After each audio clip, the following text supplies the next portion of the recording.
Okay, thank you. So I want to thank the organizers who have put the opioid epidemic in a major session. And Doris is a hard act to follow, but I want to say there is many links between HIV and the opioid epidemics, and at the center are people who are using drugs, and also people in key populations such as Indigenous peoples in Canada, men and women, men who have sex with men, LGBTQ. And it's important to remember that the 1989 conference really began to have people with lived experience coming to the stage and say loud and clear that we have to listen to them when we're looking into the fight of HIV. It also marked the acceleration of the conversation with human rights, North and South, the gender identities, but it also helped develop and expand the concept of harm reduction. In the past 2 years, the COVID pandemic has similarly demonstrated how far the international collaboration and leadership can take us. It's now time to re-engage in HIV and HCV, and it's also probably time to use this wisdom to engage in addressing the opioid-related harms and other drug harms in the world.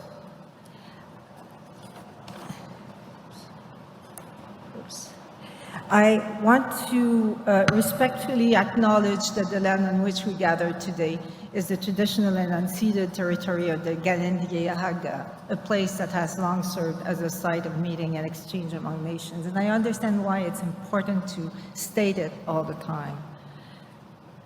I want to begin by the extreme case of the North American crisis, it's a snapshot, really. In the US, the crisis began by the 1990s with actually a well-intentioned attempt to better address pain in palliative care and after surgery. This effort was much needed, but it was also the stepping stone of the rapid increase of the opioid prescribing for pain, and even for non-cancer chronic pain, which actually there was not so much evidence. The extant-release opioid formulation that were presented as technological advances, such as OxyContin, were also aggressively and misleadingly marketed as non-addictive, with claims that came as far as they pose no risk of the acetaminophen and aspirin toxicity. The increased availability and the ease at which their delayed release mechanism could be bypassed paved the way to the surge in the opioid use. There are 3 waves in the US. The first wave, beginning in the 1990s, was attributable principally to the prescribed opioids and struck among the adults between 50 and 64. The second wave, that around the 2010, featured an increase of the heroin-related deaths. This actually corresponded to an increase of trying to control the opioid prescribing, and also to the reformulation of OxyContin that they couldn't crush anymore to inject. The death began to emerge among people that were transitioning to heroin from the prescription opioid. While historically concentrated in urban areas and among racialized populations, the heroin epidemics also unfolded among young white men in suburban areas against a backdrop of economic distress and in the absence of care and harm reduction. A dramatic third wave is now unfolding with fentanyl death, a derivative of that is 50 to 400 times more potent than heroin. US data also illustrates the importance of viewing the opioid epidemic not as a siloed problem. And this has been emphasized by Doris, and I can't say how many words was resonating with this.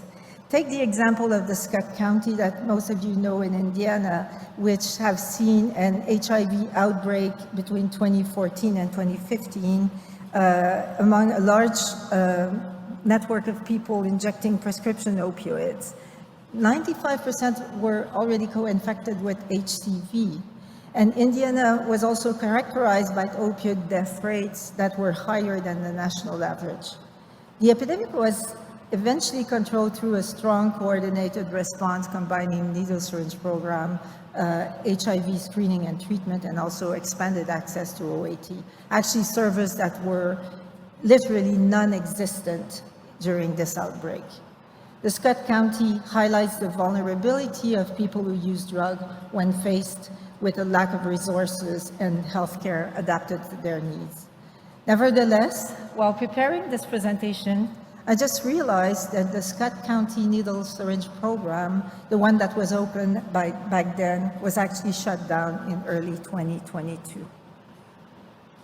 The influence of social and structural factors on the opioid crisis was strikingly evident during the COVID pandemic, with disparity in overdose deaths larger in counties with greater income inequalities, and particularly among Black people.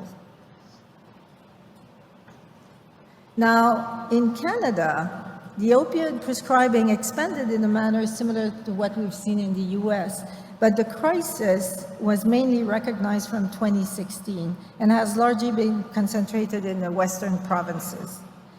Over 30,000 people died from overdose-related death in the past 6 years. Young and middle-aged males are most affected.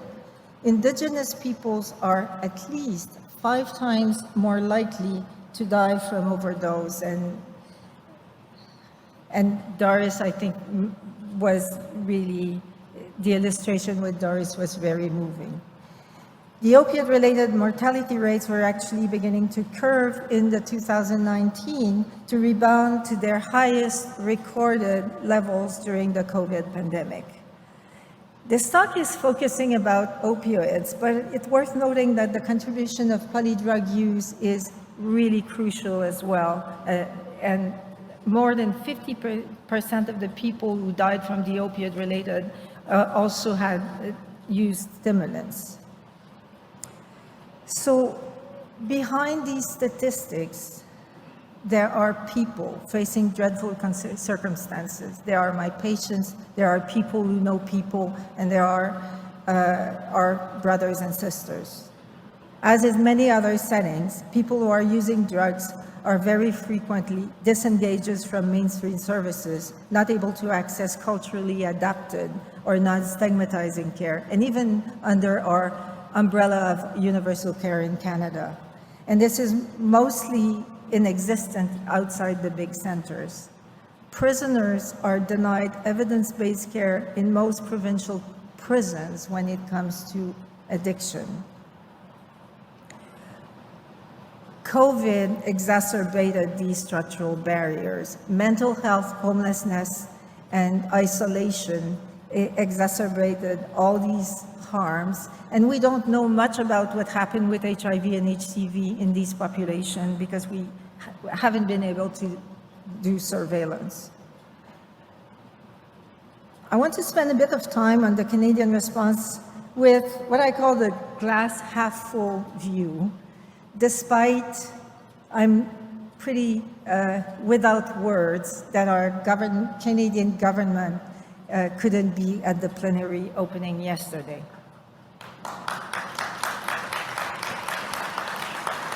Internationally, various interventions have been demonstrated to be effective in reducing overall death and other drug-related harms. One intervention that's shown to be consistent in reducing HIV, HCV, and also overdose is opioid agonist therapy.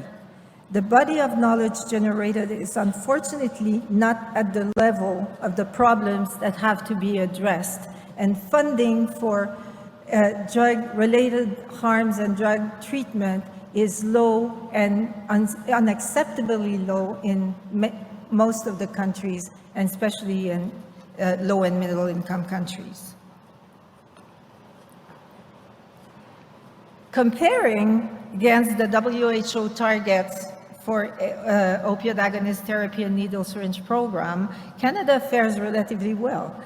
The Canadian government at the national level and most jurisdictions, with a few notable exceptions, have been responsive to the opioid crisis as well by adopting legislation to remove barriers and supporting an array of implementation and scale-up of interventions that are shown here, with the community voices and the advocacy playing a crucial role in having the government moving.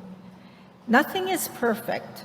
Services are yet to be optimized, brought to scale and evaluated, and systemic barriers, stigma, and access to main care services have a long way to go, but change are happening. With the COVID, we dealt with the urgency of accelerating changes and innovation to save lives. Many novel interventions have occurred at the local level, rooted in communities and proximity care, supported by local, provincial, and professional bodies. There are over 100 sites that are providing a diversity of new services model, sometimes called safe supply, risk mitigation strategies, or adapted treatment options. Telehealth allow for service to be available in remote areas, flexibility for novel collaborations with community-based organizations, sometimes reaching disengaged population in a very interesting way. Simply put, these measures increase the delivery of opioid agonist medication, very often with short-acting medication prescribed along, and other care for people with high risk of dying. Is this following the science? Well, we have seen prescription of opioid have been demonstrated to be efficient in reducing drug-related harms. Now, the two agonist opioid medication that are recognized internationally and with the WHO guidelines are methadone, that has been developed in the 40s, and buprenorphine in the 60s. They remain highly regulated in most countries when they exist. Treatment are not adapted to needs, with very stringent controls. Dosage are subtherapeutics, retention is low. Is there any other prevalent disease with such a high and deadly burden where we would accept such a stagnation in pharmacotherapy and inefficient models of care for so long? How can we learn from what happened in the North America? While North Americans have seen the opioid prescription literally explode, 75% of the world population lack access to pain relief and palliative care. Despite this, there is an increase in the prevalence of opioid use for non-medical purposes. The number of users has doubled between 2016 and 2019. When looking at trends by region, we see a sharp increase in opioid use for non-medical purposes in Africa, Middle East, Southeast, South Asia, while the opioid use decreased slightly in America, Europe, and Oceania. There is so much to do and to say about what's happening in the world. 500,000 people die every year from drug use. Fentanyl availability increased. 31 million people suffer from drug use disorders, and only a small minority have access to the treatment. And opioid agonist therapy is forbidden in many, many countries. And the war in Ukraine reminds us painfully how fragile advances in harm reduction and treatment are, with millions of people displaced and unable to access a previously well-developed HIV and drug treatment care system. When tragedy like opioid hit hard, we see changes in mobilization for a while. But how to sustain, expand, and prioritize targets in the national level? Well, the good news is we don't have to reinvent the wheel. Principles that were developed for HIV and overdose elimination strategy are still so relevant. What we have implemented is needed, necessary, such needle syringe program and opioid agonist therapy, but not enough. Not enough to eliminate HIV, not enough to eliminate HCV, and not enough to address the opioid crisis. It's now time to improve, scale up, and fund this strategy. It's also time to invest in enabling environment, the other box on that slide, by supporting changes in legislations, by addressing stigma and discrimination, by community empowerment, but also with the means to do it, and by addressing violence against people who use drugs. The slides could be summarized in urgency, leadership, and investment.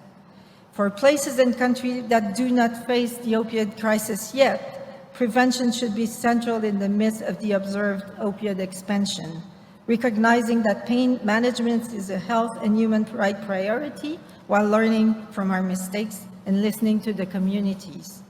Canada is undergoing a natural experiment with decriminalization in British Columbia and the transformation of harm reduction and care services driven by the community. And it could serve as a living laboratory for the rest of the world to accelerate the pace of research, engagement, and way to move forward. But the international community could have to be behind it and supporting and pushing Canada as well. A word on the pharmaceutical industry. Pharma have played a harmful role and ignite the opioid crisis, and we cannot let this horrible scenario unfold again anywhere in the world. These last decades of the fight against HIV and the recent response to COVID has demonstrated that pharmaceutical industry can be an important partner, but this conversation has to get going and has to be transparent, and they have to get along and help us do this with major investment. Short term, here is one thought. The WHO most recent recommendation for the opioid use disorder treatment dated 2009. Why not use the new data generated in Canada and elsewhere to develop a live document updated with ongoing evidence? Final thoughts. Human rights and equitable access for people who use drugs is often a blind spot when it comes to significant investment. This conference is about re-engagement. For illicit drug harms, it's probably engagement. We need the international bodies and community, government, and funders to coordinate an urgent response following the science that exists and funding the science that needs to be generated. We need leaders, stars, people, citizens to stand up for the right of people who use drugs and fight stigma and discrimination. Foremost, people who use drugs need to be part of the conversation safely. Coming out and advocating as a person who uses drugs is dangerous almost everywhere in the planet. This has to stop.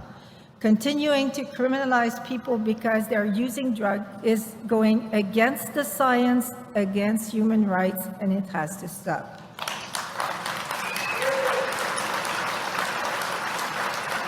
I want to end and dedicate this talk to Marianne Tonnelier, who established Cactus, the first official needle syringe program in North America, here in Montreal, and who passed sadly this year. Thank you very much.